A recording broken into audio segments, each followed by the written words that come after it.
Blessed be the name of the Lord. Guys, I hope you guys having a wonderful Friday. Man, I can't believe we're already back to another Shabbat coming. It's just time is flying, flying, flying. Really glad that all the holidays about to go away for a little while where we can get more into serious business because times are short. And today's video is going to reflect on, your creation a little bit. How all this stuff started in creation. About when God told Adam and Eve what to eat and what not to eat. So we're going to be talking about that today, what to eat and what not to eat. I know when he told them not to eat the tree, don't eat from the forbidden fruit, don't eat the forbidden fruit. And what did they do? It went in one ear and out of the other. So, today people are doing that today. He have listed in the Bible what he said was unclean and what is unclean and clean. And so we're going to kind of reflect on that. I'm going to be going into 3 different chapters, just going in verses and things to show you guys the proof of it. And I hope it'll help somebody out there because I am so tired of hearing all this stuff about we can eat anything and everything and people getting sick and dying because they don't listen to instruction, don't listen to wisdom. So we're going to cover that today. But before we get into that study, we're going to be getting into news. I'm going to go and listen to Monte, his report from Israel. It's another quake had hit California today. A 4 something hit California near Los Angeles area. And I have the link, but I'm not going to probably play the video because I didn't get permission yet to play the video. But I will be showing you that link. And also going to be talking about some other news going on with North Korea and some other news going on right now. We're going to get into Stand Prophecy, where he's got some interesting news about what's coming. And it's interesting. He's been doing a lot of videos here lately too. But I'll be playing one where he's talking about the judgments, okay? And then we're going to get into this Bible thing today. Going to be really just interesting because we're going to go to Leviticus. We're going to go to Deuteronomy. We're going to go to the fall and Genesis. And then we're going to touch base over in Acts 10, where all this controversial stuff come up all the time.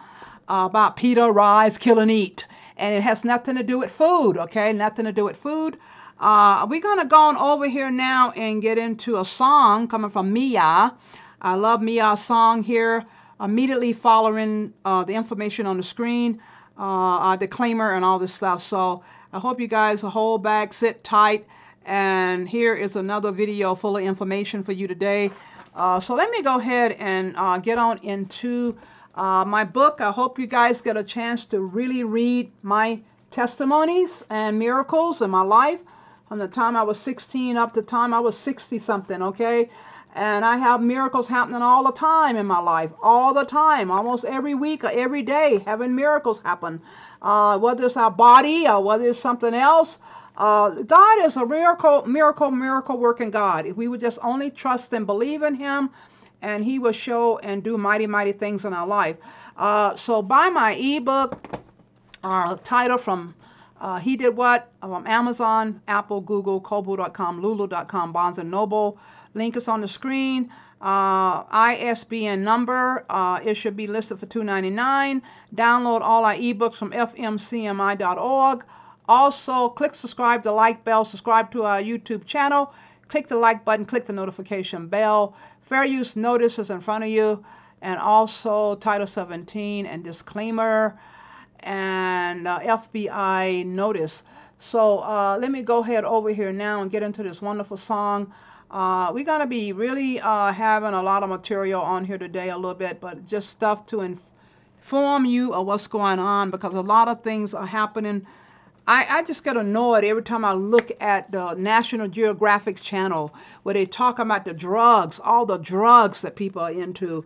If we would only do what Yeshua tells us to do, we wouldn't have to have our bodies, our minds affected, our minds blown away, our bodies Oh, you know the stuff we do. If I'm gonna talk about that later, because I don't want to get into it now. But we would only follow instruction. Follow instructions.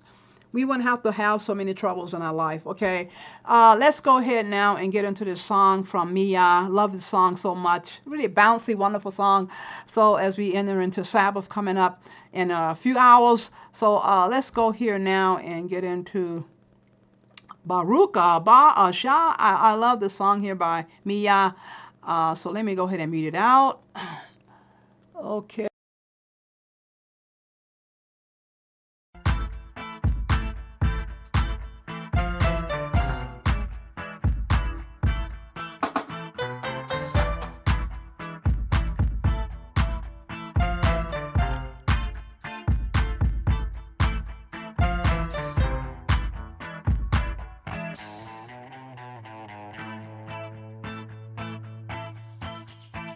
Blessed is he who comes in the name of Yahweh, our Elohim.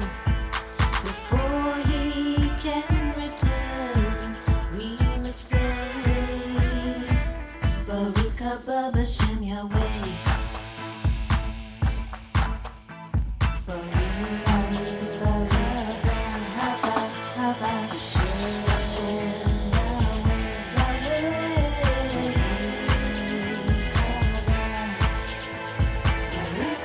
Hashem Yahweh, Baruch haba Hashem Yahweh,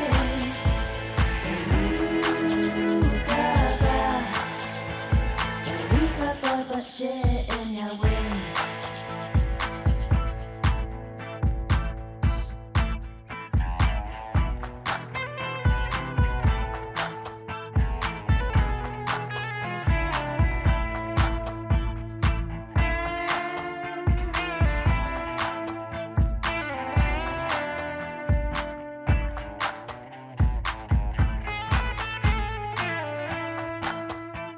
Baruch haba b'shem Yahweh. These are the words that we must say before he can return. We must say, Baruch haba b'shem Yahweh.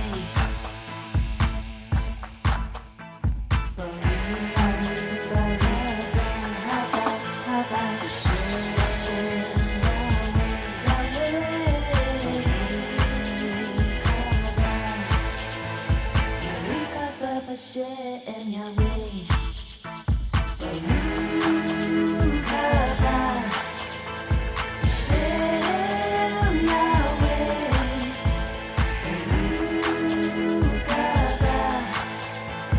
Baruch haba Hashem Yahweh. Blessed is he who comes in the name of Yahweh, our Elohim. Before he can return, we must say, Baruch haba b'shem Yahweh.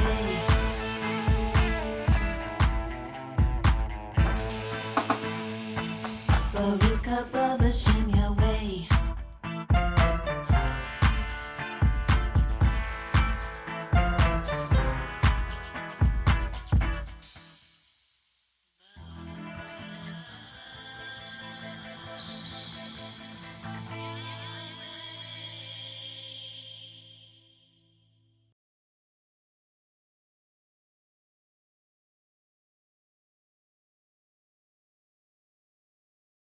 Shifted their operation in Gaza. There has now been a drone strike in Beirut by Israel that has taken out the deputy Hamas commander, and the U.S. has taken out a militia leader in Baghdad. U.S. Secretary of State Blinken is now visiting Israel. The Houthi rebels have launched missiles and drones in the Red Sea. And the discussion about what are we going to do with Gaza after the war has begun. Russia and Ukraine are still going. The Israeli Supreme Court has ruled against the new reform laws. Anti-Semitic and anti-Jewish protesters are now suffering backlash in U.S. universities. Those stories and more on Messianic World Update, which begins now.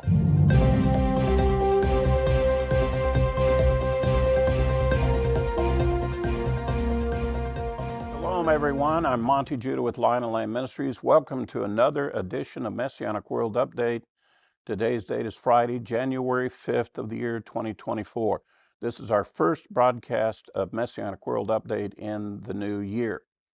So in the last week, getting us into the new year, the IDF has begun to shift their operations in Gaza. We had shared that before. They were announcing that, and we now understand what some of those changes are going to be.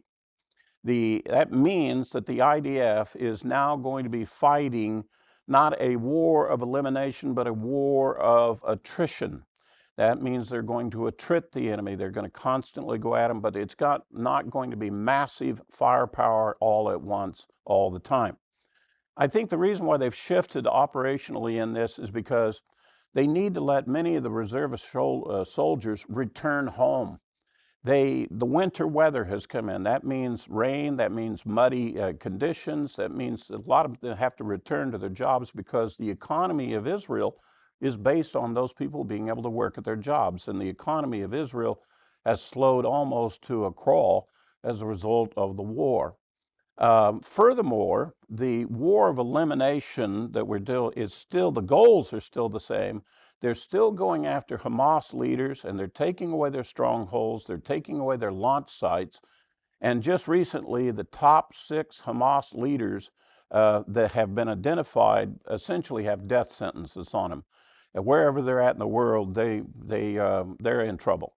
The IDF chief, Gallant, announced that they need to stop counting the days that Israel leaves Gaza, and they need to start counting the days they have left to live.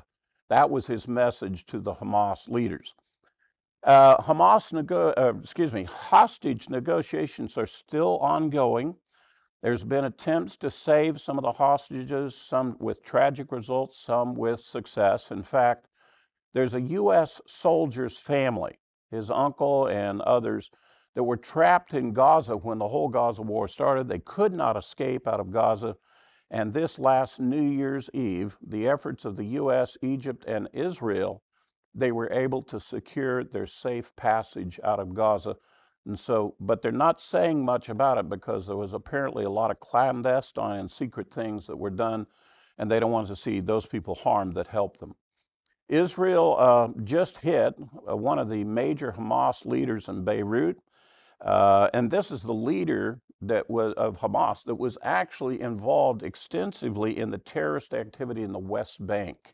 And there's been a lot of West Bank terrorist activity within Israel. This is the guy who used to be in charge of all of that. He was a deputy leader of Hamas on an international level, had met with Khomeini and with the leader in Lebanon.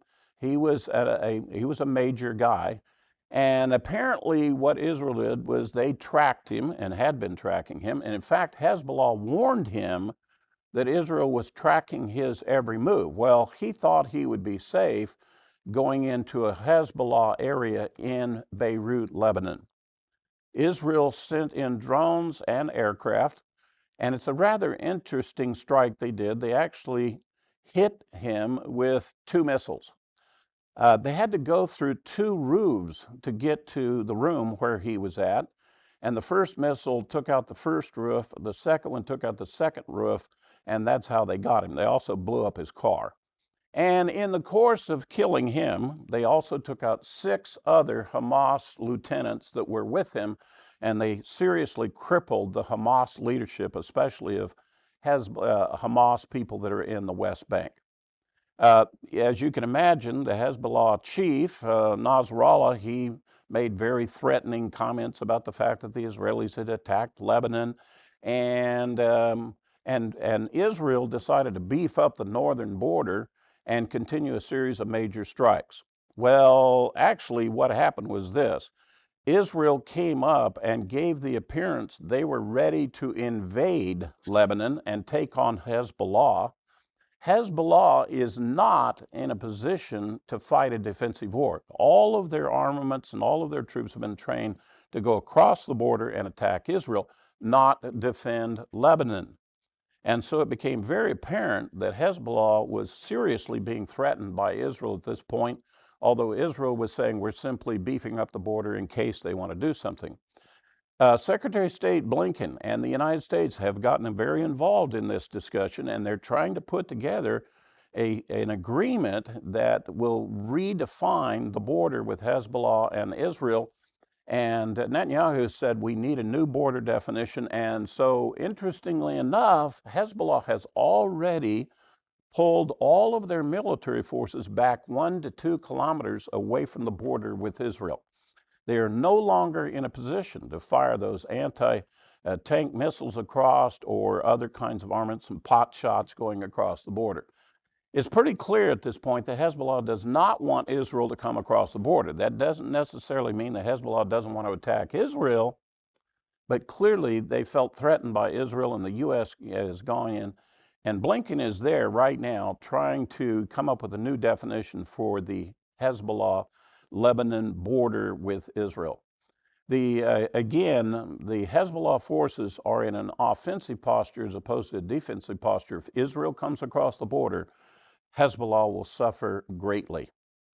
So the Houthi rebels down in the Red Sea are still launching cruise missiles, drones, and ballistic missiles. And thankfully, all of them have been shot down by Allied surface ships in the Red Sea. The U.S., as I shared with you before, has been organizing an international flotilla. It involves 9 different nations. And Iran, in support of the Houthi rebels, in a very scary feature, the international press announced this greatly, have moved one of their frigates, one of their warships, into the Red Sea. Oh my God. One Iranian warship is now in the Red Sea. We're going to have to rethink the whole equation about what is going on there. This is very threatening. Actually, if that ship blinks, it'll be sunk so fast it's unbelievable.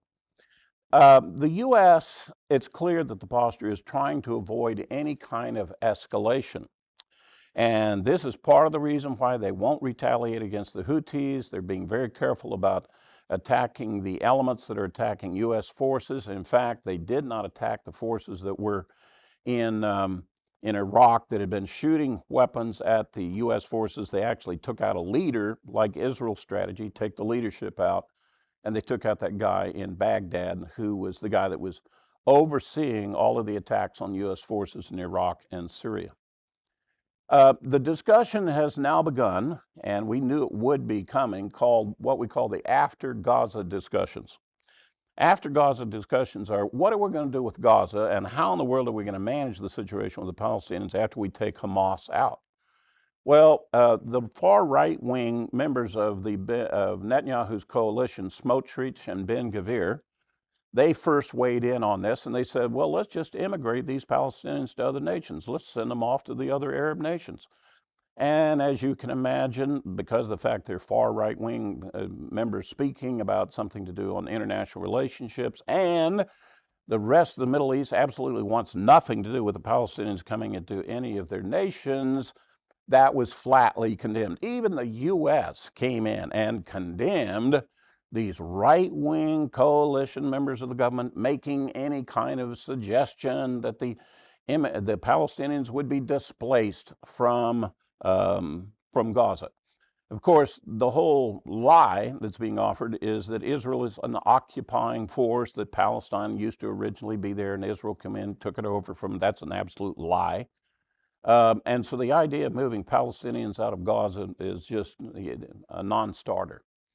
IDF lead Gallant came out this week and he said, well, let me weigh in on this. He said, I think the local Palestinians that are still in Gaza, they should organize themselves and reestablish their communities. And as far as for protection and security, we should bring an international force in and let them monitor what's going on and to provide security and safety for them and for Israel.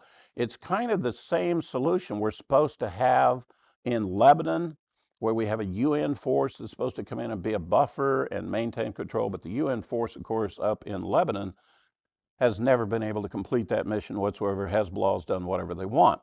But at least it's consistent. The idea is consistent with what the international community has done in the past. And so that idea is on the table. Again, let me repeat it. We'll take the Gaza Palestinians that still remain, let them reestablish their communities, let them organize themselves, and let international forces or the UN step in and provide security and safety for them and for Israel. And that's an after Gaza war discussion that's going on at the moment. The U.S. would love to take advantage of this and claim, no, let's go back to the two-state solution. Let's have a Palestinian state and let's have a state of Israel. That whole argument is dead on arrival. There is no Palestinian entity that can stand up and represent themselves as a nation. And Mahmoud Abbas is old and has already corrupted himself so much that even the Palestinians don't want to listen to him. So that's what's going on there in the Middle East. May I remind you that Russia is still in a war with Ukraine, and Russia lately has been sending more missiles in, even into Kyiv, there in Ukraine, attacking more. Where are they getting all the weapons and so forth from? They're buying them from North Korea and from Iran, and buying suicide drones from Iran as well. As far as the war goes, it's a stalemate on the ground. Nobody's advancing, nobody's losing, everybody is staying the same. But Ukraine is suffering a continued missile strikes into their cities.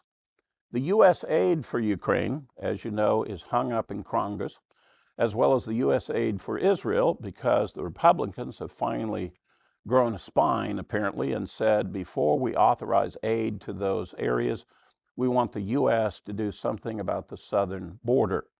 Whether or not the Republicans will be tough enough to hang in there and stick to their guns, there is a possibility that this whole thing politically within the Congress will expand to even shutting down the U.S. government. It's a high stakes game of playing chicken with each other. And Ukraine, Israel, and the citizens of the United States are the ones that are going to suffer if we can't get the White House to agree to do something about the southern border and all of the immigrants flooding across. Well, back in Israel, the Israeli Supreme Court has ruled against the new basic law by the Knesset. If you remember, before the war started, there was a huge controversy, lots of protests in the city.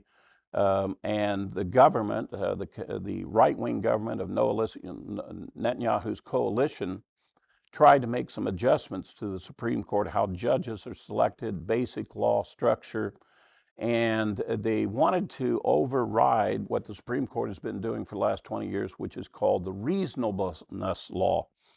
If a law was passed by the government and the Supreme Court ruled, well, we just don't think that's reasonable, we're just going to nullify it. And they wanted to change the law, the government wanted to change the law, so that they have to have a basis they have to have a reason to shut down the law. They have to say the law is in violation of something else, rather than let the judges, they just get to rule Israel unilaterally, and they're not subject to any accountability by any other parts of the government. The laws that they passed and tried to put there, well, the Supreme Court ruled on them and threw them all out. So we're right back to square one with regard to what was going on in the consternation with the Netanyahu government before the war started. Here in the U.S., in recent couple of weeks, we've seen the anti-Semitic and anti-Jewish actions taking place on various universities, primarily University of Pennsylvania, Harvard, MIT, and those presidents came in before Congress. You heard their testimony. It didn't go well for them because they would not speak against those actions, and as a result, University of Penn president did resign. The president of Harvard has just recently resigned, and it's brought a lot of attention to these people were preaching that you shouldn't be a racist, you shouldn't be a misogynist, you should be kind to other people, respectful of other people. Well, it turns out that all this advocation for a woke ideology, it turns out they're the real racist. And now it's become apparent by going over the line and being anti-Jewish and anti-Israel, that they're just a bunch of racists. And so all this rhetoric we've been hearing about against white men and against conservatives, against Israel as the nation and the Jewish people, it's all coming into check now. Congressmen and leaders are now speaking out against it, and all of the woke ideology is back on its heels. Hopefully, it'll get knocked completely down, and we won't have to deal with it anymore. Finally, let me share something interesting with you. I found this fascinating. President Biden, when he came back off his vacation, had lunch with some top scholars and historians this week. They were having a lunch with him to discuss, quote, his legacy, having to do with equity and democracy under assault. That was the phrase. You know, he's been saying that. But apparently, he's never really made a succinct speech yet in his presidency that really outline that and lays it out for the American people. So they came to him and they said, you need to start making speeches and let us record them for the historical record to represent what your ideology is and what your philosophy is and what those things mean to you. They said, you got to start making these speeches because you don't have any speeches for us to record as a historian. You know, most presidents make all kinds of speeches and they record. Well, Biden in 3 years hasn't made any speeches worth recording for his legacy. I think I kind of know why he hasn't done it, and I think I know why he's not going to be making those speeches. It's because he can't read a teleprompter accurately and he can't talk coherently on his own. So I think they're facing a major problem as to what the legacy of Joe Biden is going to be for the historical record of American presidents, because he doesn't know how to make a speech. And the ones he do, he fluffs and blows them up. And so there you have it. That's our president, that's our country, and this is the state of affairs in the world this week. Shabbat Shalom to all of you, and I'll see you next week.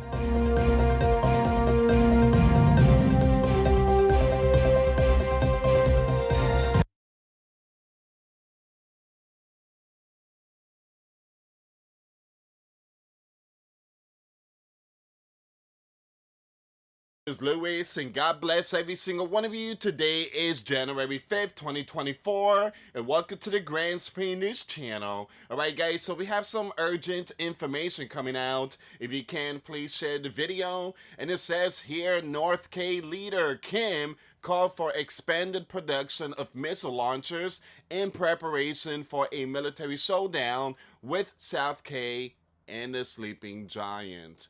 Alright, so early this morning, we're talking about 12 a.m. Eastern Time, North K fired 200 artillery shells towards South K. There were a huge evacuation that took place in South K. There was 2 islands, I believe. So 2 islands. And we did talk about that last night. Notification was not sent out. But if you guys want to check out the video, it's very important. The link will be in the comments box. Notification was not sent out because I already posted like 3 videos yesterday, so they only allow 3 notifications per day. But if you guys want to check it out, that's the one on the left side. Alert, North K fired 200 shells. Alright, so that link will be in the comments box. Let me show you some of this stuff here, guys. I got a lot more I have a lot more information here I want to share to you. South K stages live fire drills on border island. Alright, so this is right after the 200 shells were fired. And I want to show you some of this stuff here, guys. This is happening, well, this happened in Texas, in a Walmart parking lot. I think it's a Walmart parking lot, if I'm not mistaken.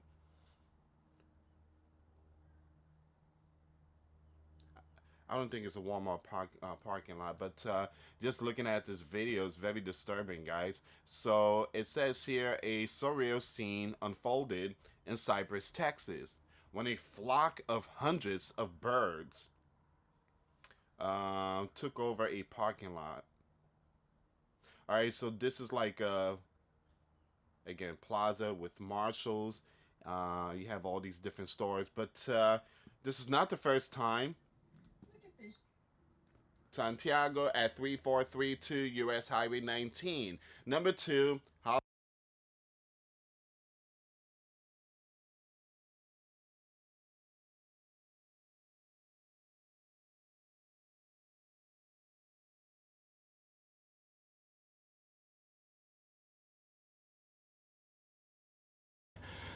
The weekend is upon us here, January 5th, 2024, about 12:19 p.m. here, California time. We did have some activity stirring up down here in Southern California this morning, just about an hour or so ago. 4.1 earthquake, very close here to highly populated regions there of Southern California, and also very close to the southern branch of the San Andreas Fault.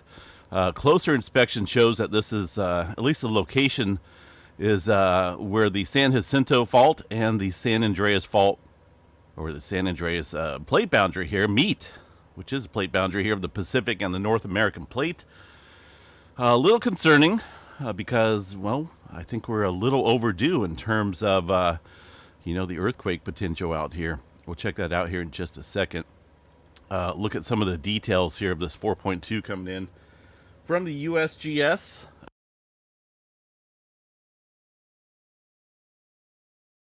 Guys, I don't know. I just asked for permission, and I don't know if it's okay to show that or not. But I do have. I will put the other link in the description box. But I do have. I just came in late in on my email channel. It came in late here about this coming from Newsbreak, about the quake. So I will put this in the description box. And a lot of things have gone on there in California, man. I'm really hoping my family don't have to go back there ever. But that earthquake, and then we had this thing here. I don't know nothing about it. Somebody sent this to me. I'm not going to play it, guys. I'm going to let you see the. Help you drop up to 13 pounds week after week. Let you see this link here, and I will put it in the description box. I never played this guy, Isaiah Robin material, so I just thought I would put the link on here. 10 feet creatures in Miami cause panic, airport shuts down. So I don't know. I just had this sent to me from my friend over there in Florida. Sent it to me, Ann in Florida. And so she was asking me how to seen it. So I haven't seen it, but I will go and look at more material of this in a bit when I'm off of the video. I just thought I would put it down where you guys can see it as well. And I'm going to go on over here and show some other material that I want you guys to go look at. The Leaning Metal Wall in the Sky Dream, coming from Vicky Parnell. I listened to the whole thing last night. Try to go listen to it. It's about her dream, about these aliens and the spaceship, and I think she did mention about giants too. I'm not sure, but I think she did.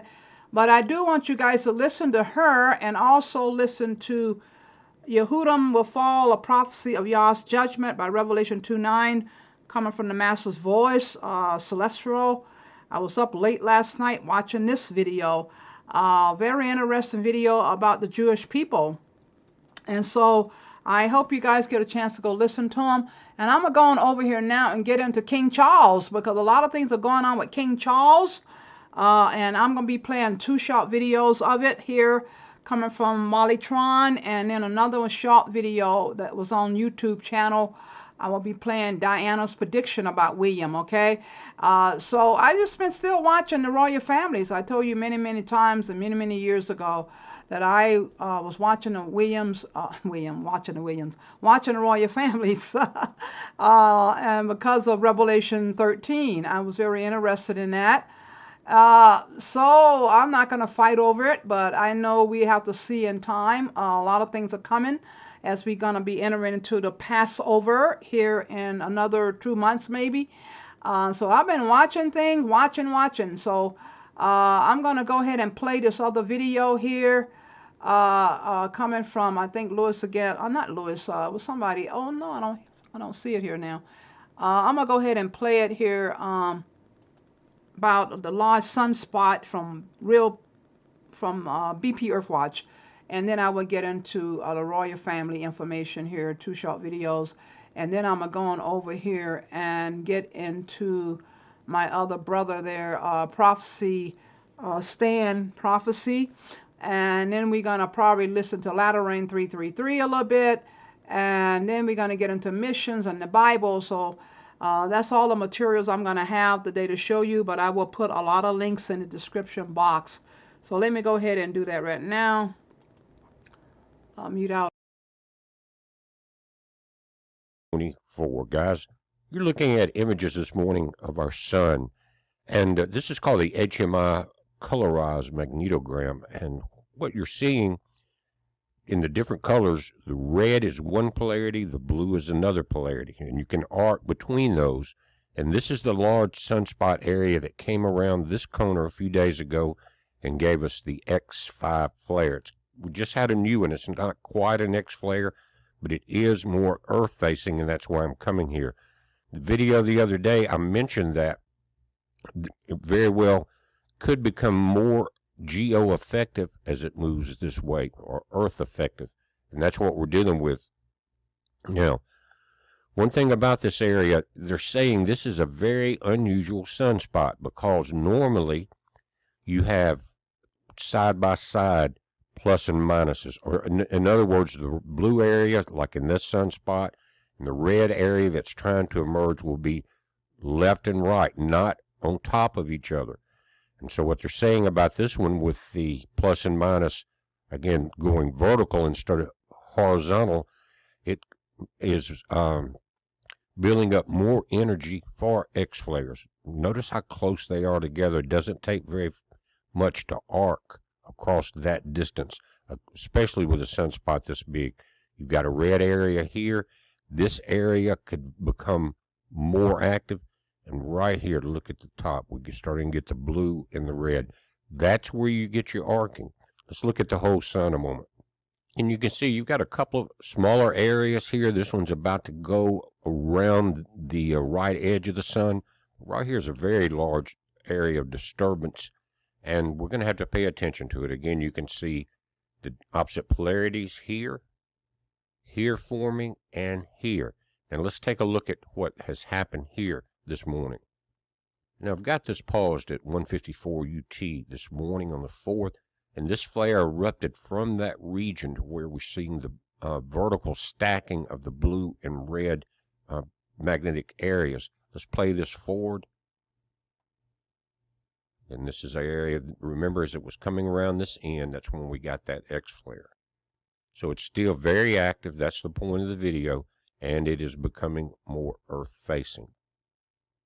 Right there, see that? Let's take a look and see if they have started tracking any CME activity involved with this. Looking at the X-ray flux chart real quick, you can see this is the X line right there. See that, guys? And so we're just under its strong M-class flare, again, earth-facing. This is going back 3 days. If we go back 7 days, you can see the X flare right there that we dealt with. So we're not anywhere near that strong, but this is a strong M flare, and they can throw out very powerful CMEs. But guys, there's no models showing a CME at this time. We'll check back on it a little later. Sometimes it takes some time to get the information into the models itself. But guys, yesterday I had a major computer crash. This is a different one, a backup we had. And it was right after I'd done about 2 hours of getting information together and actually recording the videos that everything crashed. I had to take it down, put this one up. Took a long time to do it. Very interesting video on the anomaly at the North Pole. And so I'll try to get some of that information back up. And I've got another project that could be one of the more important ones that I've done in the last 12 years. But we'll talk about that a little later today. But right now, we just kind of got this solar watch going on. Very cool here in southern Mississippi.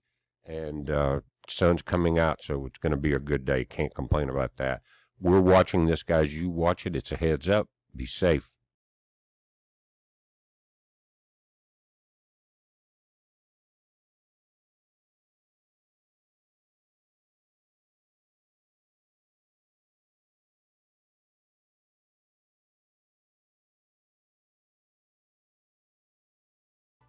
Before her tragic passing, Diana did an interview where she suggested that she would like to see Charles give the throne to their son, Prince William. Martin Bashir asked her, "Would it be your wish that when Prince William comes of age that he were to succeed the Queen rather than the current Prince of Wales?" My wish is that my husband finds peace of mind. And from that follows other things, yes. Royal expert Richard Eden recently tweeted. In her interview with Martin Bashir on Panorama 2 years before she was killed, Princess Diana suggested that Prince William would eventually become king instead of Prince Charles. Before her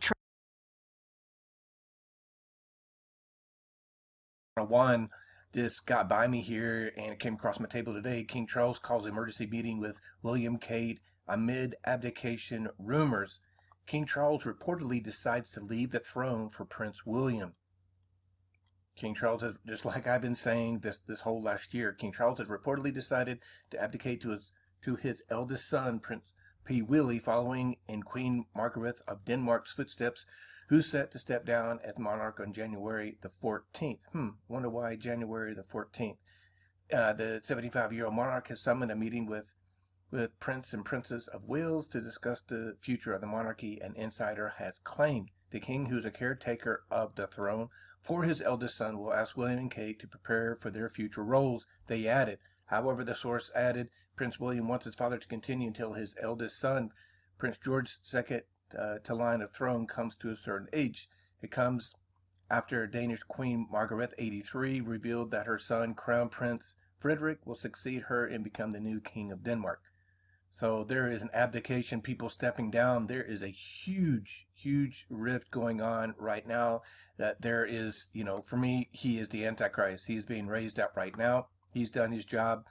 After his mother passed, he got everyone out of the way. He did a purge, I'm sure, and setting everything up perfectly for his son.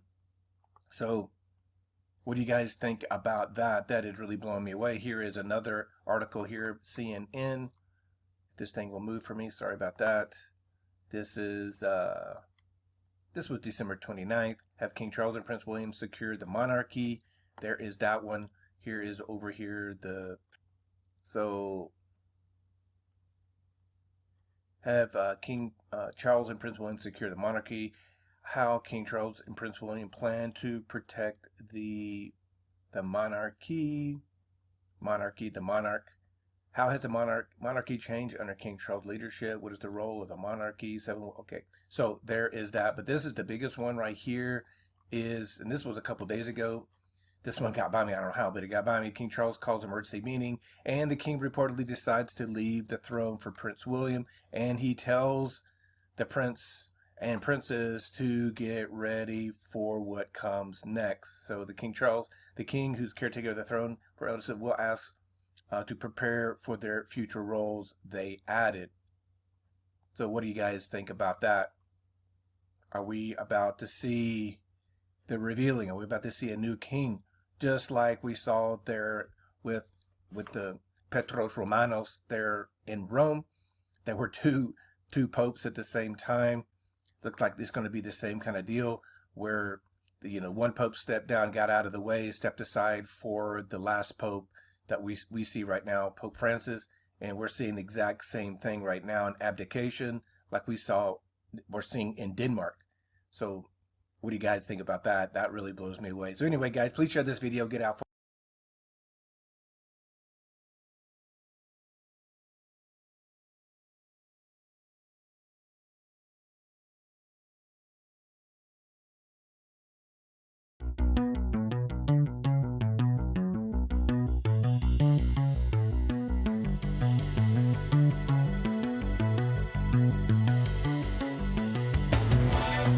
Welcome to the Prophecy Club. Today's topic is I'm going to show you the nations that will be attacking Israel, that Jesus will destroy at Armageddon. Now, I've seen several people through the years teach this, and I don't think that I totally understood it until I memorized the book of Revelation. So I think I'm going to be able to bring you some additional understanding that is actually very crucial to understand this, because this is the final battle. And World War III is Armageddon. World War III started February 22nd of 2022 when Russia invaded Ukraine. And it's not going to conclude until Jesus returns for Armageddon. So this is actually a very important topic for our generation. In my opinion, most of us will be able to see this unless we die early. If we live our 70 our 70 years, probably most of us watching right now will see this come to pass. Okay, so who are the nations? Well, I'm going to tell you right up front who they are. But that's not the real important part of it. Important part of it is how they fit into the whole picture. So the nations attacking Israel, and among possibly some others, will be Russia, Iran, Ethiopia, Turkey, Libya, Egypt, and the kings of the East. And the kings of the East would be China, India, and the 7 stand nations like Kazakhstan and things like that. Now, here's the important part. I've got to give you a little bit of a background here. So, Revelation 9:13. And the 6th angel sounded. So this is a trumpet, meaning that this is definitely within the last month, but probably this is about 3 days before Jesus returns. The 6th angel sounded, and I heard a voice from the 4 horns of the golden altar which is before God, saying to the 6th angel which had the trumpet, loose the 4 angels which are bound in the great river Euphrates. Now these 4 angels, it is given to them that they're to be released on a specific hour, day, month, and year, and they slay a 1/3 part of mankind. This is not part of Armageddon. This is part of the last few judgments where Jesus is trying to get those people to repent before he returns. He does everything he possibly can to get every soul saved, although most of them will still not repent. Anyway, let's go to the next verse now. Let's jump to Revelation 16:2 now. And the 6th angel poured out his vial. No, this is not the same 6th trumpet. The first one was a trumpet. This is a vial. So in that it's the 6th vial, and the audible voice said, the 7 seals play over 7 years. The 7 trumpets play over 7 months. The 7 vials play over 7 days. So in that this is the 6th vial, we know absolutely, positively, this is the day before Armageddon. This is the day before Jesus returns to destroy all of his enemies. So the 6th angel poured out his vial upon the great river Euphrates. Why?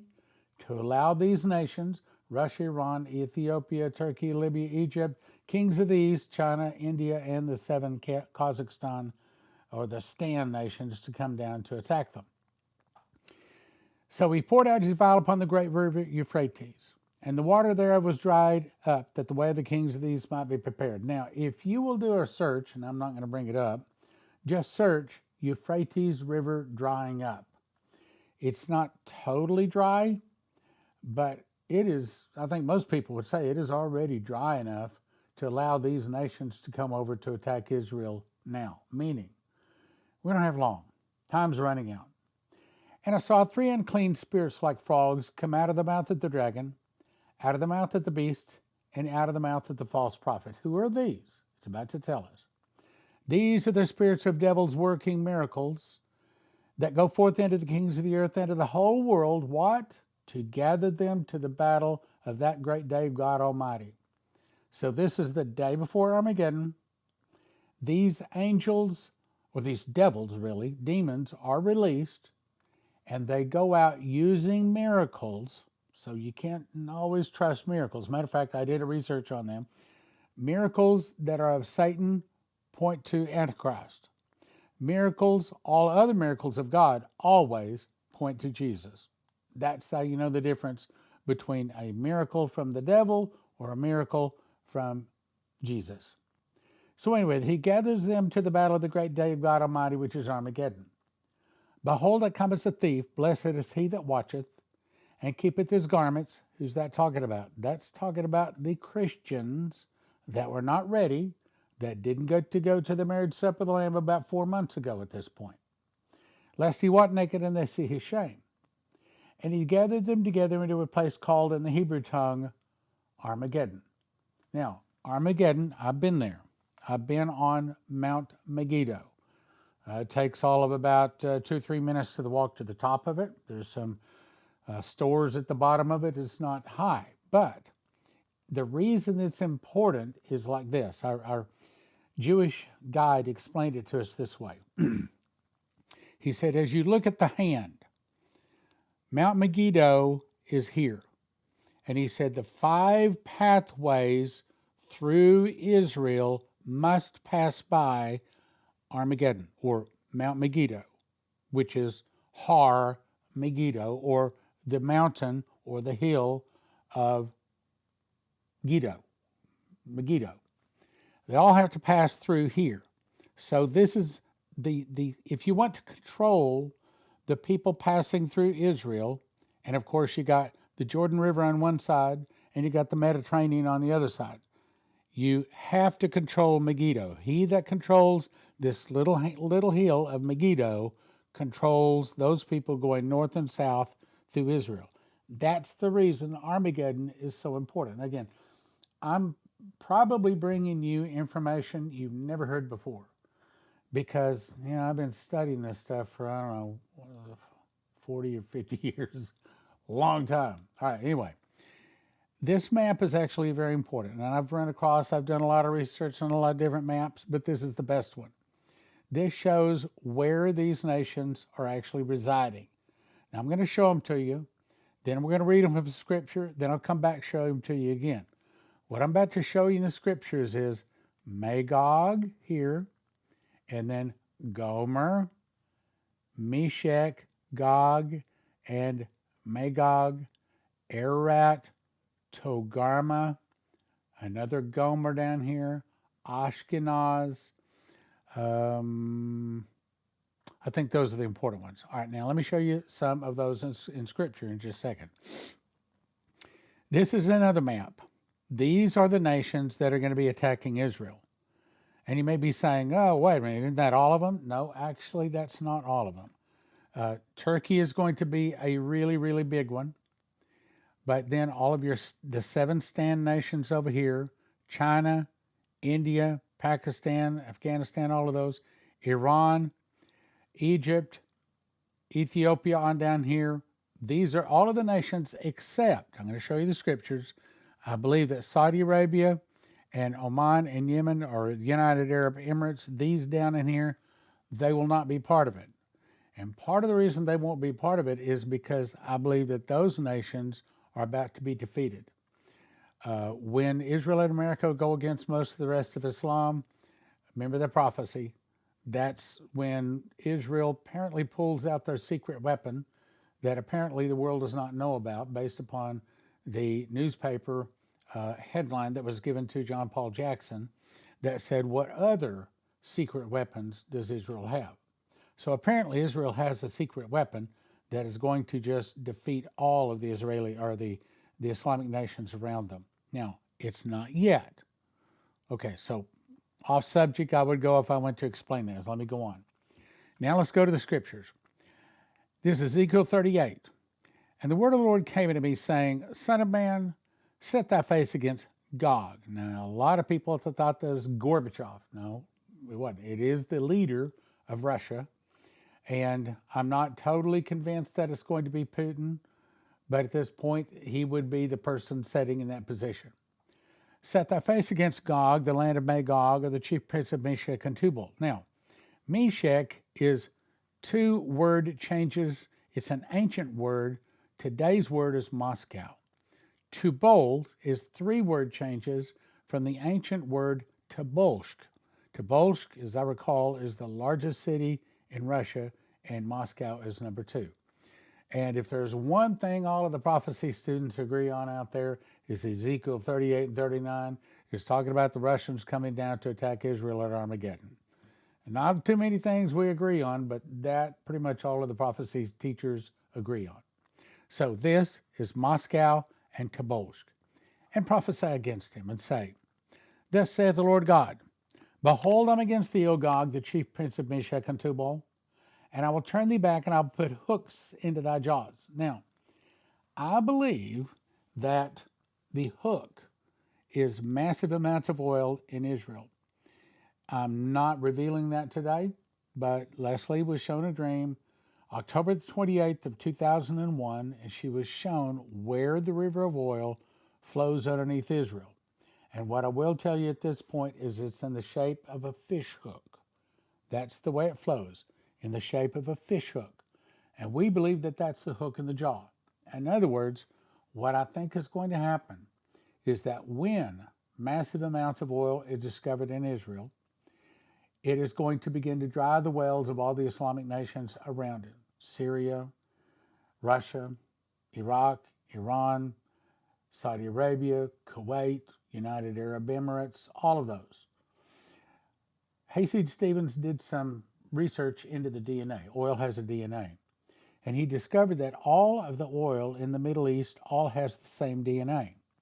And he believed that when it is discovered in Israel, that it will begin to dry the wells of the Arabs. And I'm going to show you why I believe that is true here in just a second. I'll turn thee back and I'll put hooks into thy jaws. So when all of the wells of all of the surrounding Islamic nations, including Russia and Iran, all begin to go dry and massive amounts of oil is discovered in Israel, that's what brings them down. They come down because they're out of oil. I'll show you. Hooks into thy jaws, and I will bring thee forth, and all thine army, horses and horsemen. All of them clothed with all sorts of armor, even a great company with bucklers and shields, all of them handling swords. Now, one more question here. I want you to notice it's bucklers, shields, handling swords.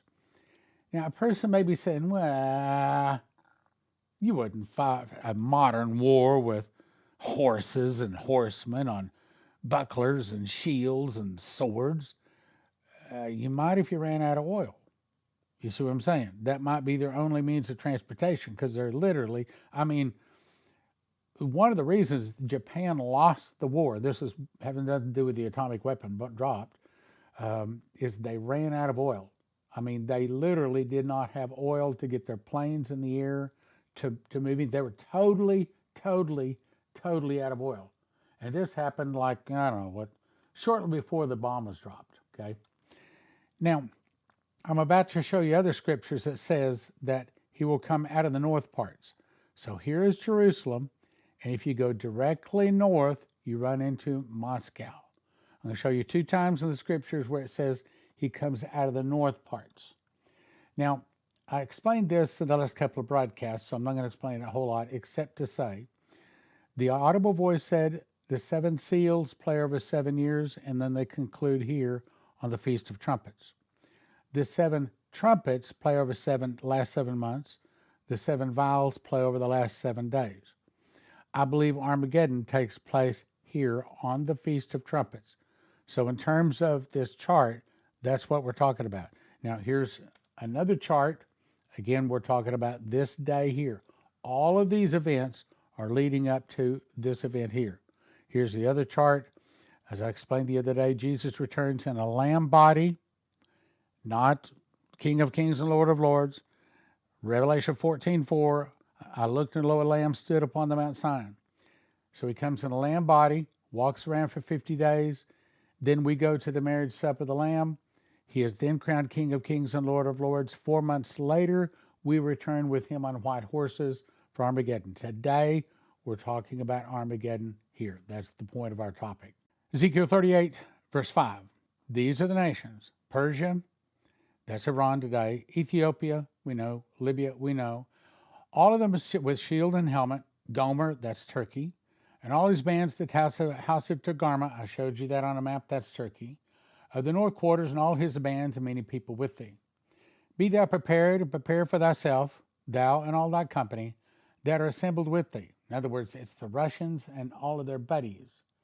And be thou a guard unto them, and after many days thou shalt be visited in the latter years. So in case someone's thinking, oh no, this already happened. No, it has not already happened. Latter years, thou shalt come into the land that is brought back from the sword, that is gathered out of many people against the mountains of Israel. That's Israel. Israel was scattered around the globe, and now she's been brought back, which have always been waste, but is brought forth out of the nations, and they shall dwell safely, all of them. Does Israel dwell safely today? No, she does not. Well, what will cause her to dwell safely?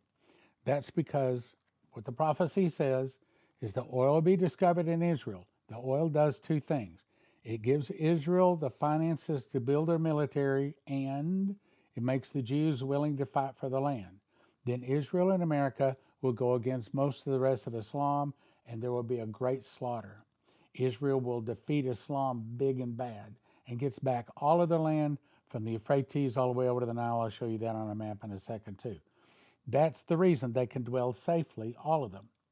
Thou shalt ascend and come like a storm. Let's talk about the Russians. Thou shalt be like a cloud to cover the land, thou and all thy bands, and many people with thee. So here it is again. Gomer, this is the Black Sea. Russia's right up in here, okay? Gomer, Magog, Meshech, Gog, Magog, Ararat, Togarmah, Gomer, Ashkenaz, all up in the north parts, north of Israel. Thus saith the Lord God, it shall come to pass that at the same time, in other words, when Israel decides, when Russia decides it's going to come down to attack Israel, it also gets the idea to attack another group of people, and that's the land of unwalled villages. I'll show you. At that same time shall things come into thy mind, and thou shalt think an evil thought. And thou shalt say, I will go up to the land of unwalled villages. Where's that? I will go to them that are at rest, that dwell safely, all of them dwelling without walls, having neither bars nor gates. To take a spoil, to take a prey, to turn thine hand upon the desolate places that are now inhabited, upon the people that are gathered out of the nations, which are gotten cattle and goods that dwell in the midst of the land. One of the things I want to do when we hit oil in Israel, now every time I say that I have to give you a disclaimer, and that is, we cannot guarantee we're ever going to get the money to drill for or hit oil in Israel. When we hit oil in Israel, one of the things I want to do is to buy an airline. I didn't say an airplane, an airline. This is what God's laid on my heart to do, to fly Christians and Jews from around the world to Israel. And he showed me where to place them. What I want to do is say to Israel, to say, look, I'll fly the Christians and Jews back. You vet the Jews, I'll vet the Christians. And once the Jews' foot hits Israel, they're your responsibility. Once the Christians' foot hits Israel, they're my responsibility. I'll put them up, feed them, clothe them, house them, things like that. Now, I'm going to show you what the plan is here. He shall enter also into the glorious land, and many countries shall be overthrown, but these shall escape out of his hand, even Edom, Moab, and the chief of the children of Ammon. That's one of the places that I'm considering to fly the Christians and Jews. So 2018, Leslie and I were out to eat with Maurice and is now gone to be with the Lord, lovely wife Devorah. All of a sudden he said, Lord, here, and he began to prophesy. I turned on the cell phone. This is what he said. I see you over there in Israel, but you're actually outside. You're more towards like east of Jordan, down there towards Saudi Arabia or near there. You're going to be helping the 144,000. You're going to be helping the communication and the provision. You're going to be a financer. The Prophecy Club is going to be vital, and even the Israeli army is going to listen to you. You're strategically placed. The Lord is going to use you in the darkest hour, the very darkest hour in all of history. You're going to be used mightily. You're called geographically to this place. I could show you on a map, and I see it in my head. It's south and east of the present Israel. To the east of the Dead Sea, south and east, I see a circle that has to do with spiritual intelligence. He did not know that was one of my goals, is to build a land of unwalled villages. Now, here's Jerusalem. Down here's where I believe he'll want to have me build the unwalled villages, but we will see. And then on down here is Mount Sinai, October 5th of 2022. I climbed Mount Sinai. Not all the way to the top, but I attempted anyway.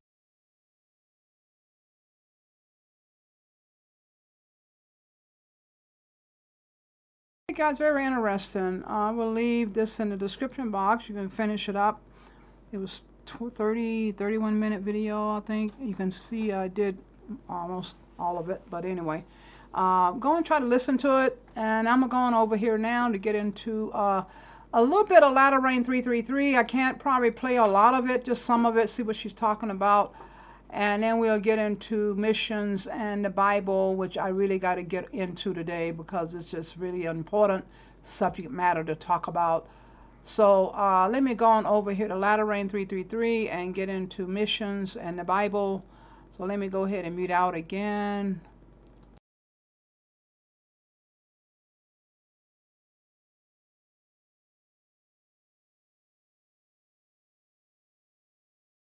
Sisters, this is Elizabeth Marie with Latter Rain 333.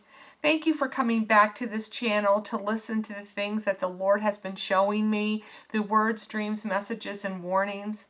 Today, I do have quite a lot to share with you concerning 2024. I started praying about 2024 a month ago during December, and the Lord started giving me quite a few things, more than He normally gives me for the new year. I have 3 messages, I have a couple of words, and I have a dream. So please hang in there long enough to hear all of that, especially the 3rd message, which is at the very end. I also want to mention that I have a new prayer coordinator. She is a lovely Christian woman who has volunteered to help me with the prayer requests.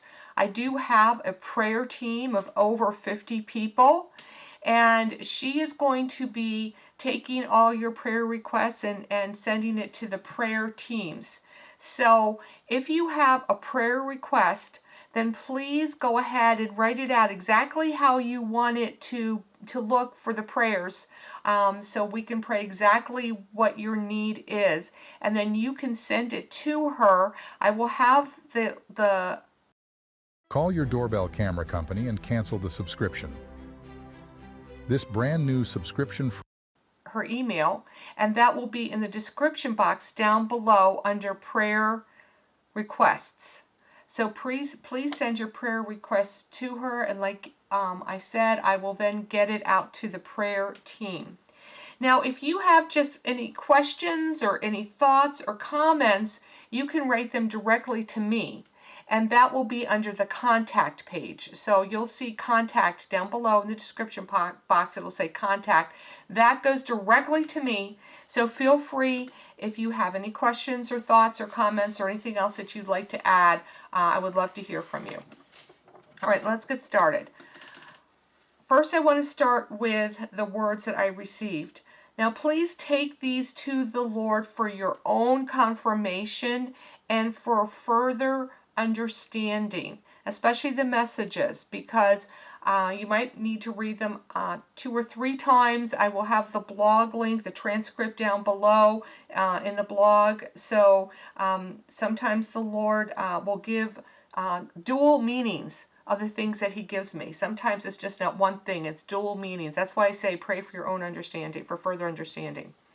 All right, so first I heard this. These are the words I heard. The first 3 words I heard concerning 2024 is this. I heard the word unravel. And if you look it up in the dictionary, unravel means to undo or separate. And then I heard the word unhinge. And that means to separate, to disconnect, to confuse, or to disrupt. And then I heard this. I heard, they will try to keep it together, but they will not be able to contain it. I'll say it again. They will try to keep it together, but they will not be able to contain it. And what I believe what the Lord was trying to say there is that there's a lot of things, as we all know, that we are facing in so many different areas of our lives right now. And they're going to try to hold it together so nothing really awful happens, but things are going to get away from them. I'm talking about the powers that be, that is.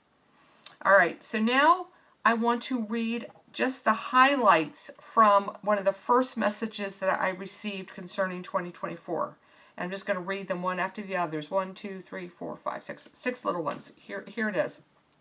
First, I heard that we're going to be seeing an increase and intensity of the things that we saw in 2023. So everything that we saw last year, obviously it's still here, but it's only going to intensify. I then heard that the food supply is going to be affected even more, and it's going to be sparse in some areas. There's going to be food problems in some areas, but there are also going to be pockets of plenty in others. Then I heard when winter is over, that things are going to start intensifying. When winter is over, I'm not sure exactly what date that is. I think it's sometime in March. I should have looked that up. So, but I heard that when winter is over, then we're going to see an escalation of things. I also heard that by the end of the year, things are going to be far worse than the beginning. I heard that there's going to be wave after wave that is going to hit trying to knock things down. And I wasn't given specifically what, but I'm assuming it's like things of our economy, the war, the pestilences, things like that. So wave after wave is going to come trying to knock things down. Then I heard that we are to prepare, that his people are to prepare as best as you can. And I'm going to read a little bit more about that in a moment. And that we are to trust the Lord for the rest. So we are to prepare both physically and spiritually. But we are also to trust in the Lord. He's going to take care of his own. But we are to do the things that we can do right now. And then I heard that out of this chaos that's coming is going to be a new system.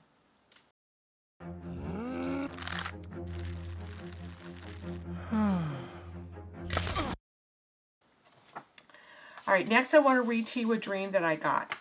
It was a very short dream. And in this dream, the first scene, I was visiting a friend at her home. And she had a lot of children. And she lived in a big house. And the first part of the dream was me just visiting her as a friend in this house. However, I knew that she was moving. In the second scene, I then go visit her at her new home. However, it was far from her first home. And I don't remember exactly, but I knew that it took a while to get to this place, to her new home. And I knew that I was going to have to spend the night somewhere because it was so far away from, I guess, where I lived. I'm not sure. And when I got to her new home, I noticed that it was much smaller than the first one. But when I saw her, we fellowshiped in the Lord, and she seemed perfectly happy and content with what she had. And she asked me if I wanted to spend the night there. And I looked around, and I knew that there probably wasn't enough room for me to spend the night because she had all these children, a large family. And I asked her, I said, does she actually have room for me? And she said, well, I only have 3 bedrooms for all these children, but we will make it work out. And she just reassured me that it would be just fine if I stayed the night. And that was the end of this strange dream. And when I woke up, I did not have a clue what that meant. And I started praying about it, and then the Lord gave me a message, and after, which I'm about to read to you right now. And after I received the message, I understood the interpretation of the dream. I understood that there's going to be people that are going to be moving to different locations. And it might not be exactly what they wanted or expected, but it would still meet their needs. So let me go ahead and read to you what I heard right after I woke up from this dream. I heard this. I heard that the Lord is calling his people to get into place. That's what I heard, into place for what is coming soon. I heard for some, they need to get out of the cities to a place where they can grow food and be more self-sufficient. And then I heard this. I heard violence, pestilence, and then I heard a failing economy. The warnings have gone out in many ways through many of my people. Those who have listened will fare better than those who didn't. I warn my own to get in a better position, to be in a better place than before. This is why it is so important to cultivate a closer walk with me, so that you can hear my voice and directions.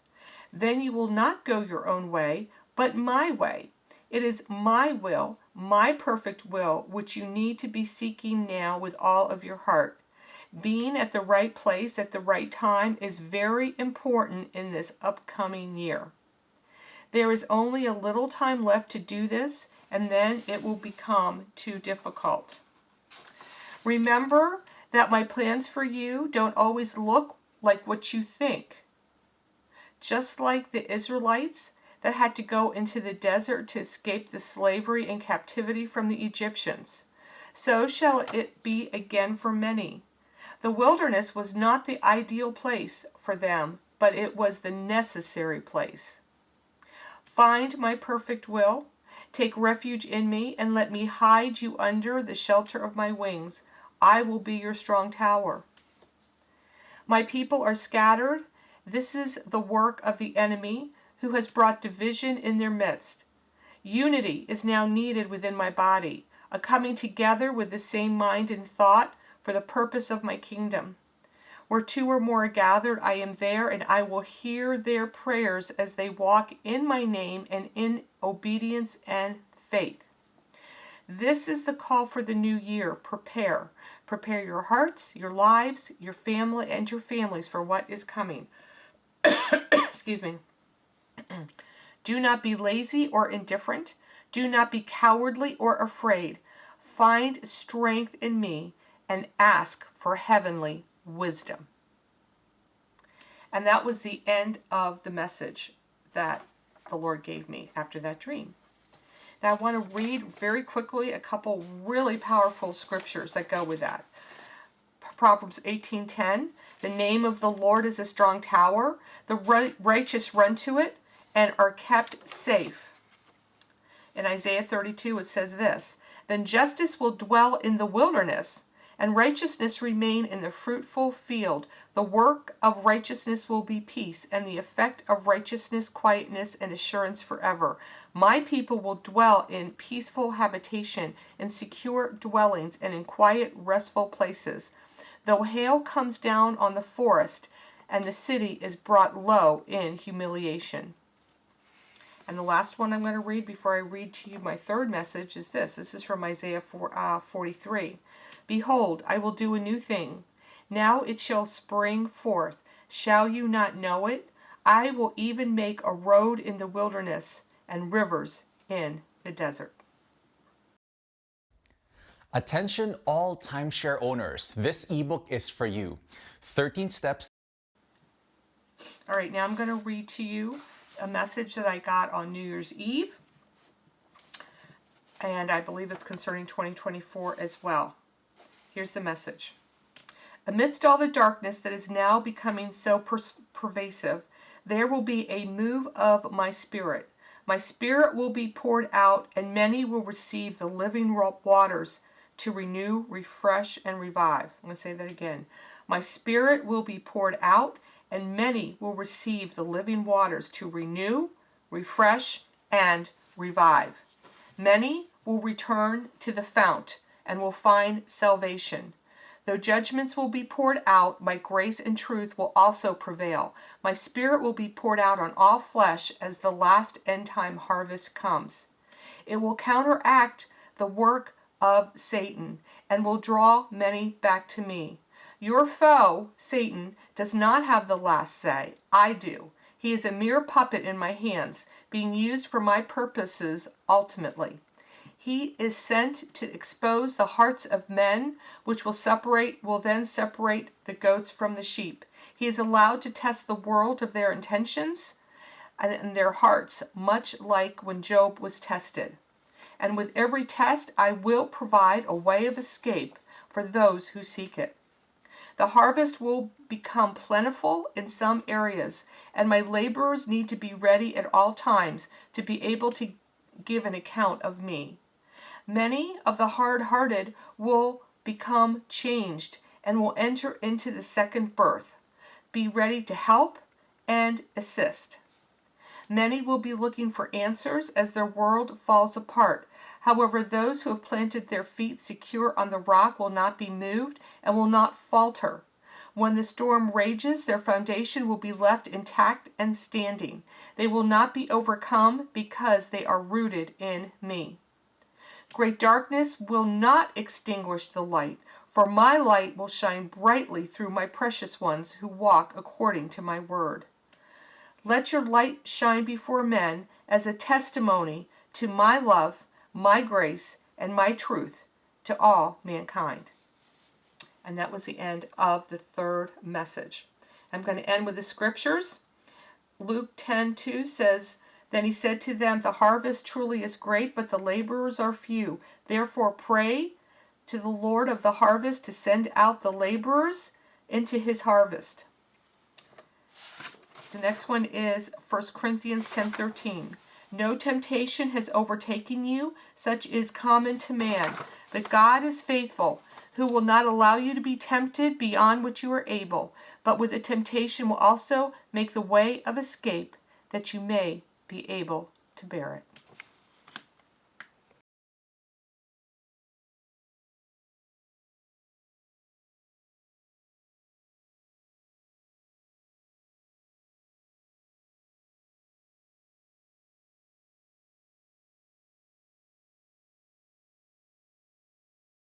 On broken night, and you showed up and patched me up like you do every time. I get amnesia, I forget that you keep coming around. Yeah, ain't no way you ever let me down. Good God Almighty, I hope you find me praising your name no matter what comes. 'Cause I know where I'd be without your mercy. So I keep praising your name at the top of my lungs. Tell me, is he good? He's good. Tell me, is he God? He's God. He is good, God Almighty. You say your love goes on forever, that your mercy never stops. So why would I assume you'll be somebody that you're not? Like sun in the morning, I know you're gonna be there every day. So what on earth could make me be afraid? Good God Almighty, I hope you'll find me praising your name no matter what comes. 'Cause I know where I'd be without your mercy. So I keep praising your name at the top of my lungs. Tell me, is he good? He's good. Tell me, is he God? He's God. He is good, God Almighty. Praise him in the morning, praise him in the noontime, praise him when the sun goes down. Love him in the morning, love him in the noontime, love him when the sun goes down. Good God Almighty, I hope you'll find me praising your name no matter what comes. 'Cause I know where I'd be without your mercy. So I keep praising your name at the top of my lungs. Tell me, is he good? Tell me, is he God? He is good, God Almighty. Jesus in the morning, Jesus in the time. All right, all right. I love it, I love it, I love it. Oh, guys, another new year to work for Yeshua and do what we can while we can. Work while it is day, because soon it'll be night when no man can work. It'll be no man can work. So support the missionaries. Do what you can. Support Feed My Sheep Today, End Time Dream and Vision, Uptime, all these different ministries, Fill My Cup Ministries, and other ministries all around America. We have ministries in Tennessee. We have Betty and John. We have people in California. We have the, what's the name in California? My friends over there, Sharon, God, I can't call her name. Brother, my sister there, Joy, and them over there in California. But we know it's just all of us working together, guys. All of us working together. I'm going to go on over to the Bible here now because it's a very important chapter. I'm going to try to get through it much as I can. You can leave it there too for now. Just leave it there on Genesis. I think we'll go to Genesis, then we'll go to from Genesis to Deuteronomy up to Leviticus, and then over to Acts, and explain to you guys what they was talking about in Acts, okay, what it meant, not what people think it mean, but what it meant. And in Acts, he was talking about rise, Peter, kill and eat. And it has nothing to do with food, guys. Nothing to do with food. So, you know, it's sure, but I'm trying to tie these two together. My husband here to help me a little bit read and stuff. But, Father, we ask that you be with us as we go to your Bible and show proof that you have certain foods that you don't want us eating. You don't want us romancing and just going out and hunting and eating these abominable foods that you have told us not to eat. You made these bodies, Father. You made these bodies. So, you know, just like if I go down and buy me a brand new car and they tell me to put unleaded gasoline, a super unleaded gasoline, I'm not going to put kerosene in it. I'm not going to put gas, what is the other oils, you know, different oils and what I want to put in it, water in it, whatever. I'm not going to do that because they have manufactured it. They have told me what I need to put in my car to keep it running, to keep it working. And the same thing Yeshua have done for our bodies. He have told us what to eat, what not to eat, what's unclean and what's clean, guys, okay? I don't know why this is so hard to understand, but from the beginning of time, he told us here in Genesis, you know, and when he created, when he made day and night and all that stuff, and he came down here and he made the birds, you know, he said, the Almighty said, let the waters be filled with great numbers of living creatures, and let birds fly above the earth and the expanse of the sky. The Almighty created the great sea creatures, as well as every living creature after its kind, creatures that move and which fill the waters everywhere, and every winged bird after its kind. The Almighty saw that it was good. The Almighty blessed them, and be fruitful and multiply, and fill the waters and the seas. Let the birds multiply on the earth. And you know, he did all this stuff, okay? And so it says here, let the earth produce living creatures, each according to his own kind. Livestock, you know it, like you say, cows and different animals, creeping things, beasts of the earth, each according to his own kind. And then you have here, the Almighty made the beasts of the earth after their kind, and livestock. They just had a livestock parade here in Denver this week, a massive parade with livestock and cattle and all kind of things. And so he said the livestock after their kind, and everything that creeps upon the ground after its kind. And the Almighty, he said, let us make mankind in our image. So he started making man, and then he let them reign over the fish of the sea, gave us authority over the animals and everything. So I'm going to go on over here real quick, just kind of giving you an idea of what I'm trying to say here. Then we're going to go here to Leviticus, okay? And Leviticus really makes it plain and clear. Clean and unclean animals, okay? He speak to the people of Israel. These are the living things which may eat among the animals that are on the earth. And you want to read some of that? Tell me when to stop. Well, okay, yeah, I'll tell you when to stop. Got my voice. Okay. You may eat any animal that has a split hoof and that also chews the cud. However, some animals either chew the cud or have a split hoof, and you must not eat them. Animals such as the camel, because it chews the cud, but does not have a split hoof. So the camel is unclean for you. They're eating the camel in Africa now, some people. They selling it in restaurants, guys. I'm telling you, we're not to eat unclean animals. That's why we get diseases. That's why we get sick. That's why we die before our time. You know, we don't want to hear it, but it's true, guys. Go ahead. Also the rock badger, because it chews the cud, but does not have a split hoof. It is unclean for you. The hare, because it chews the cud, but does not have a split hoof. It is unclean for you. Okay, you know what a hare is? I know some people might not know. Look at that animal on the screen there. You know, that's what you call a hare, okay? That is what you call a rabbit, okay, guys? If you don't understand H-A-R-E, go ahead.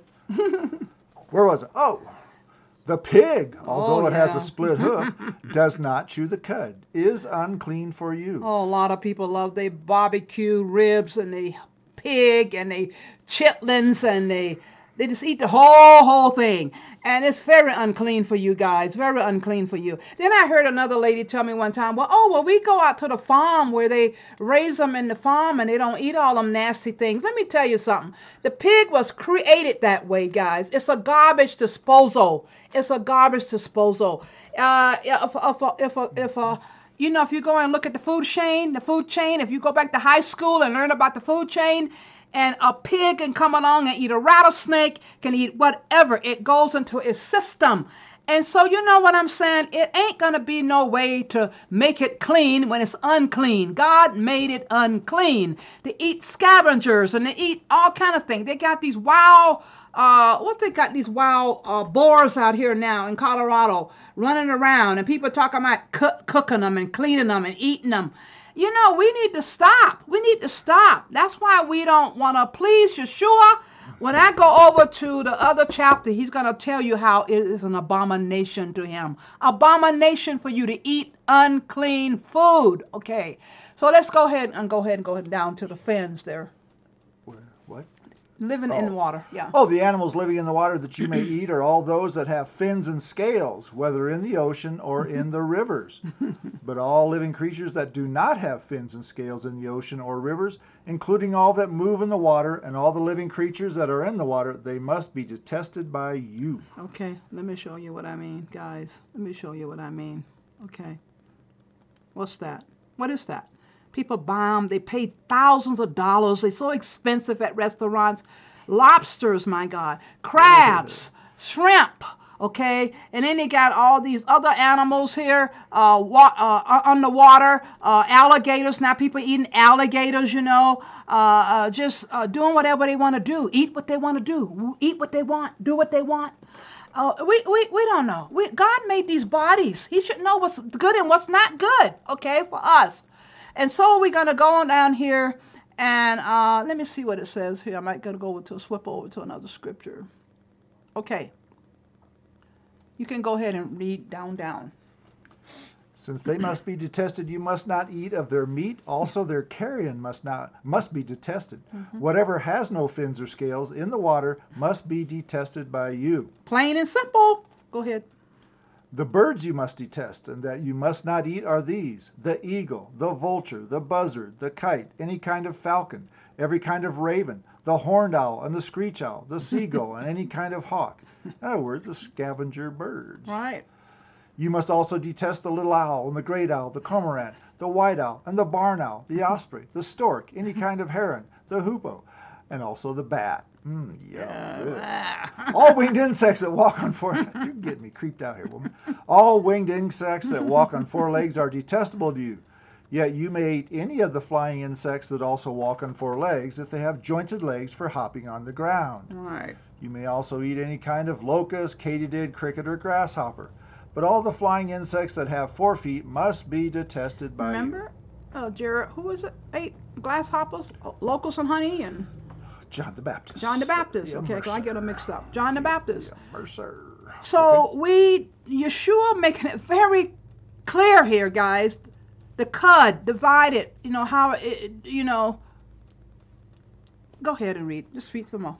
You will become unclean until dusk by these animals if you touch a carrion of one of them. Whoever picks up one of their carrion must wash his clothes and remain unclean until dusk. Every animal which has a split hoof that is not completely divided or which does not chew the cud is unclean for you. Everyone who touches them will be unclean. Just touching them makes you unclean, ritually unclean. Whatever walks on his paws among all the animals that walk on all 4 legs, they are unclean for you. That's right. Whoever touches such a carrion will be unclean until dusk. Whoever picks up such a carrion must wash his clothes and be unclean until dusk. These animals will be unclean for you. Of the animals that creep on the ground, these are the animals that will be unclean for you: the weasel, the rat, every kind of large lizard, the gecko, the monitor lizard, the skink, the chameleon. All that stuff. Hold on, let me show you something. Let me show you something. I had to talk to somebody last night, one of my family members, and I had to just tell them, we're not to eat that garbage. Okay, so you know what garbage? This garbage. What is that? A possum. And then people go around eating raccoons and talking about coons and possums. We're not to eat that filth. These animals are to clean the world, the earth out. Look at his feet, his web feet. You want to eat these kind of animals? These not to be eaten, guys. You're not to be eating any of these creatures on 4 legs walk on the ground. Yeshua make it very, very plain and simple. Why do we not believe him? Why do we want to just disobey him?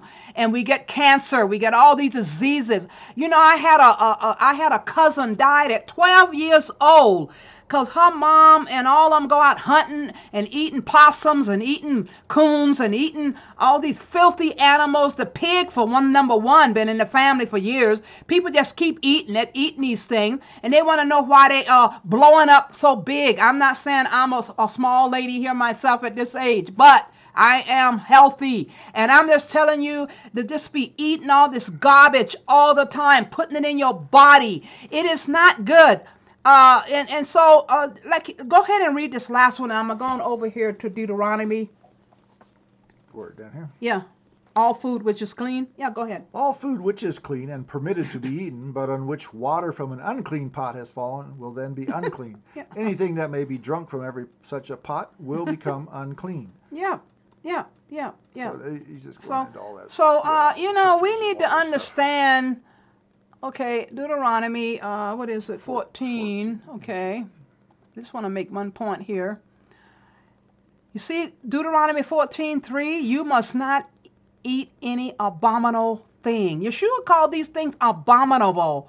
Now, he do talk about the animals we can eat that walk on their legs. Okay, go ahead and read some of that. These are the animals that you may eat: the ox, the sheep, and the goat, the deer, the gazelle, the roebuck, the wild goat, and ibex, and antelope, and the mountain sheep. You may eat any animal that parts the hoof, that is, that has the hoof divided in two, and that chews the cud. Nevertheless, you must not eat some animals that chew the cud or that have the hoof divided in two, the camel, the rabbit, and the rock badger, because they chew the cud, but do not part the hoof. They are unclean for you. The pig is unclean for you as well, because he parts the hoof, but does not chew the cud. He is unclean to you. Do not eat pig meat, and do not touch their carrion. Okay, we're going to stop there on the food, and we're going to go over to Acts, because I want to tell you why I'm over here today talking about this, because Acts 10, people seem to think that it's talking about God telling us we can eat everything and everything and everything. It has nothing to do with food. And so we're going to go ahead and just go down here where Cornelius had an angel come, and he stared at the angel, was frightened, and asked, "What is it, sir?" The angel said to him, "Your prayers and your alms to the poor have gone up as a memorial offering into Yahuwah's presence. Now send men to the city of Joppa to bring a man named Simon, who is called Peter. He is staying with a tanner named Simon, whose house is by the seaside. He will tell you what you should do." And so you go ahead and let him. When the angel who spoke to him had left, Cornelius called two of his house servants and a reverend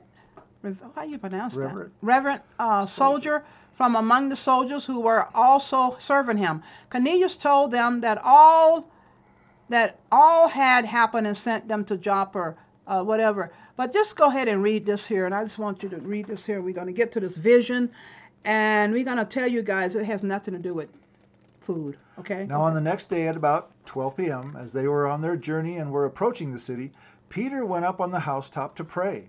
He then became hungry and wanted something to eat, but while the people were cooking some food, he was given a vision. Hear that? It's a vision. A vision. And he saw the sky open and a certain container descending, something like a large sheet coming down to the earth, let down by its four corners. In it were all kinds of four-footed mammals of the earth, wild animals, reptiles, and birds of the sky. Then a voice spoke to him, "Stand up, Peter, kill and eat." But Peter said, "No way, Lord, for I've never eaten anything that was defiled or unclean." But the voice came to him again a second time, "Whom Yahweh has cleansed, do not call defiled." This happened 3 times. Then the container was immediately taken back up in the sky. Now while Peter was confused about what the vision that he had seen could mean, behold, the men who were sent by Cornelius stood before the gate after they had asked their way to Simon's house. And they called out and asked whether Simon, who was also called Peter, was staying there. While Peter was still thinking about the vision, the Ruach said to him, "See, 3 men are looking for you. Arise and go down and go with them. Do not hesitate to go with them, because I have sent them."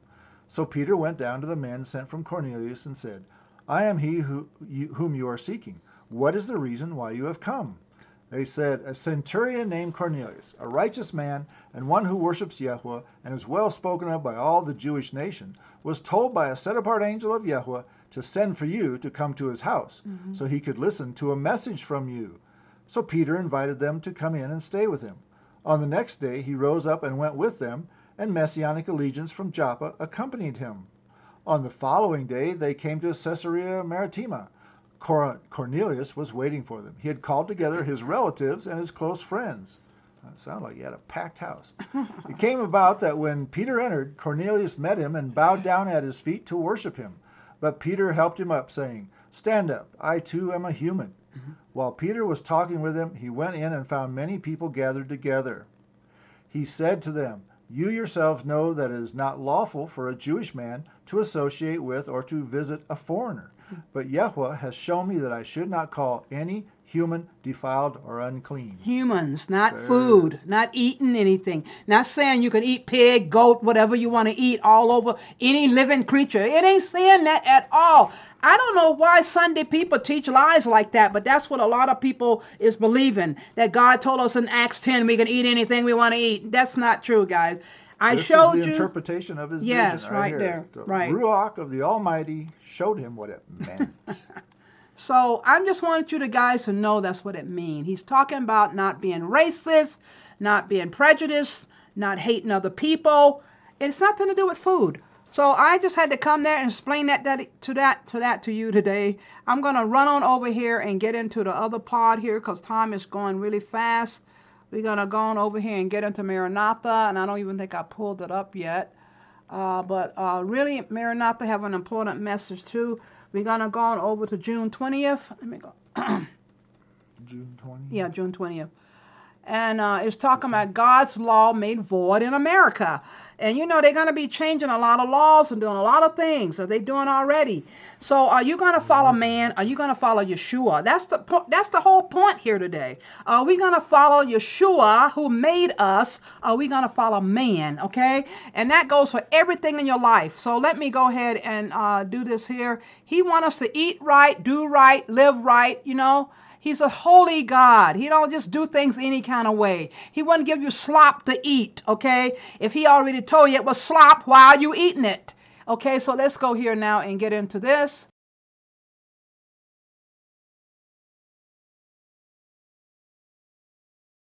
June 20, God's law made void in America. It is time for thee, Lord, to work, for they have made void thy law. Psalm 119, 126. A time is coming when the law of God is, in a special sense, to be made void in our land. The rulers of our nation will, by legislative enactments, enforce the Sunday law, and thus God's people will be brought into great peril when our nation in its legislative councils shall enact laws to bind the consciences of men in regard to their religious privileges, enforcing Sunday observance and bringing oppressive power to bear against those who keep the seventh-day Sabbath. The law of God will, to all intents and purposes, be made void in our land. When the land which the Lord provided as an asylum for his people, that they might worship him according to the dictates of their own consciences, the land over which for long years the shield of omnipotence has been spread, the land which God has favored by making it the depository of the pure religion of Christ, when that land shall, through its legislators, abjure the principles of Protestantism and give countenance to Romish apostasy and tampering with God's law, it is then that the final work of the man of sin will be revealed.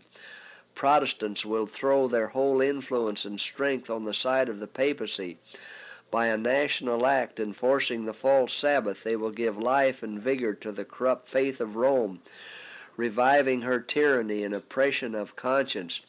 Then it will be time for God to work in mighty power for the vindication of his truth. The prophet says, I saw another angel come down from heaven, having great power, and the earth was lightened with his glory.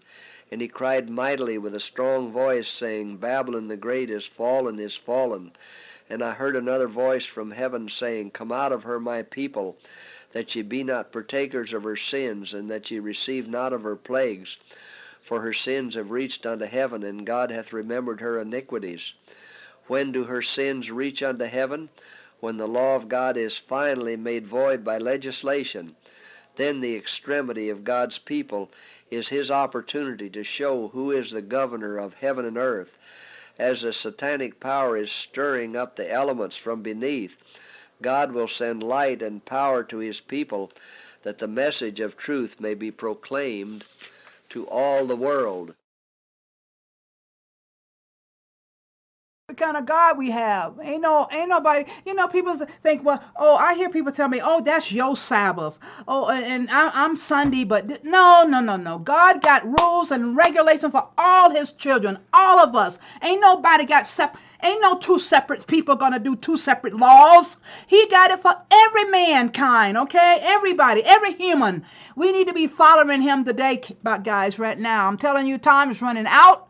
I'm going to go ahead and shut the video, get on here, and get out of here. I hope you really learned something today, guys. Don't be eating nasty, filthy things that God didn't tell us to eat. We know a lot of homeless people around and all over the country. Be praying for the homeless people. A lot of them getting off the street now. They're taking them off the street, bringing, what's these people called, you see? Illegal aliens. Illegal aliens here, taking up hotels, taking up big buildings, taking up apartments, giving them free apartments. And all this stuff is happening in America right now. Yeshua is really hurting. He said he know you are hurting. It's just a real image of him. He don't really kind of look like this probably. But I'm just saying he wants you to be in his kingdom right now today. The whole world is in tension. Drugs are taking over the whole world. All the fentanyl, heroin, dope, opioids, just all kind of drugs are coming out. New drugs they create now. I just read about a new drug today. Keep your children away from companies that you don't need them to be around. Now stop eating and drinking from everybody. You don't know who and what they're giving you. We need to be wise in these end times, guys. All these things are going on here now. Clouds. Oh, this is a volcano here. Volcanic. We got all kind of disasters going on. I keep seeing 11:11. I keep seeing it. But we're gonna go ahead and end the video. I really appreciate you watching today, guys. I really hope you guys will understand what we are about to get in our face. It's already starting. All kind of things are happening. Earthquakes are increasing. California just keep having them. The big one about to come. We need to just be ready because we don't know when we could die. We could be anywhere, any place, anywhere, anytime, any night, any day. We don't know when our appointed time will come. So we need to give our life to Jesus Christ today and get born again, get saved. I want you to buy my ebook. If you want, you can ask me about the paperback. If you want to have the paperback, write me at marner.campbell@gmail.com. And I will always be glad to send you the book. And also, we ask for a $15 donation, whatever God can put on your heart, to give for the ministries. Our missionaries are getting ready now to go through a new year, so they really need encouragement. They need a lot of people building churches and doing all kind of things. We got a lot of people in need. So we just ask that you continue to give to the offerings for the ministries. But buy my ebook if you want, only $2.99. He Did What? From Amazon.com, Apple, Google, Kobo.com, Lulu.com, Barnes & Noble.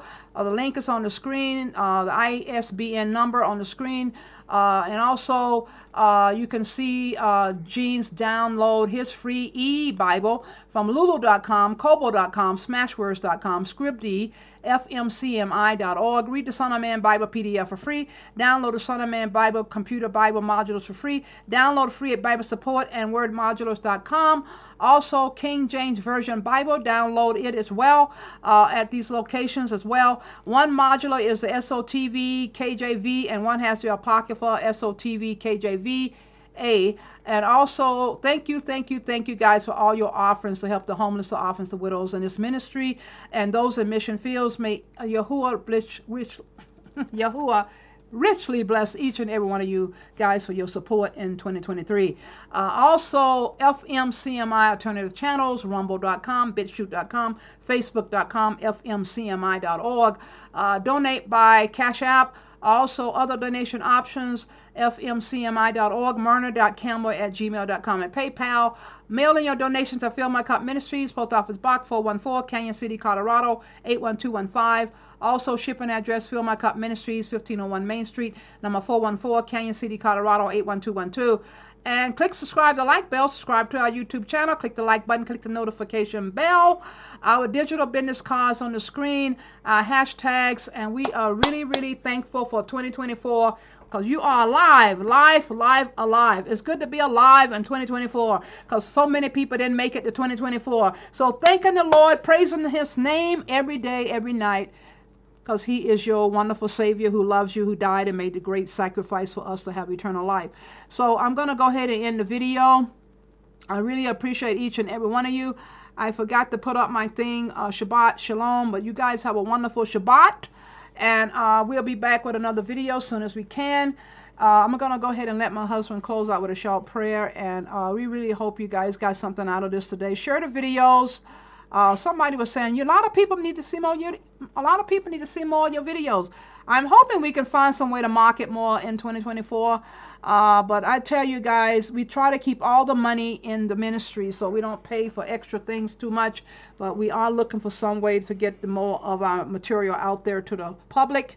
So pray for us on that. And we're going to go ahead and let you close out with prayer. Heavenly Father, we do thank you for the video and everybody gets to view it, Father. Thank you for all your workers and all our missionaries and your missionaries all over the planet, Father. You've got some great people out there doing wonderful work, Father. Send out more laborers, more workers into your harvest, Father. God, we give you all the glory, the praise, the thanks. Thank you for the new year. Thank you for all our donors, Father, our prayer partners, all the people that help us in this ministry, Father. We give you a hearty hug right now in the Ruach. We bless you and praise you and we thank you in Yeshua's name. Amen. Amen. So guys, take care and be blessed and take some time off for Shabbat and give God some glory and praise, and we really appreciate it, and we'll come back on another video as soon as we can. You guys have a wonderful Shabbat Shalom. I love you guys so much. Shabbat Shalom. Bye-bye.